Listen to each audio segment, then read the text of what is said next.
சென்னை உயர்நீதிமன்ற வழக்கறிஞர்கள் சங்கத்தின் செயலாளர் திரு அறிவழகன் நம்மிடையே தொலைபேசி வாயிலாக இருக்கிறார். அவரிடத்தில் கருத்துக்களை கேட்கலாம். வணக்கம் திரு அறிவழகன். வழக்கறிஞர்கள் சட்டத்துல புதிய விதிமுறைகள் தற்காலிகமாக ஒத்திவைக்கப்படும் அப்படின்னு தலைமை நீதிபதி எஸ்.கே. கவுல் இப்போ சற்று நேரத்துக்கு முன்பு அறிவிப்பு ஒன்றை வெளியிட்டிருக்கிறாரு.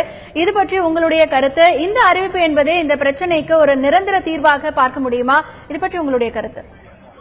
அதாவது எங்களுடைய உணர்வுகளுக்கு மதிப்பளித்து தலைமை நீதியரசரை இதை நிறுத்தி வைத்திருக்கிறத நாங்கள் உளப்பூர்வமாக வரவேற்கிறோம். நாங்க வழக்கறிஞர்கள் நீண்ட நாட்களாக எங்களுடைய முதல் கோரிக்கை என்னன்னா, இந்த ரூல்ஸ் தற்காலிகமாக நிறுத்திக்க வேண்டும். ரூல்ஸ் கீப்பிங் அபேன்ஸ் தான் எங்களுடைய முதல் கோரிக்கையாக இருந்துச்சு.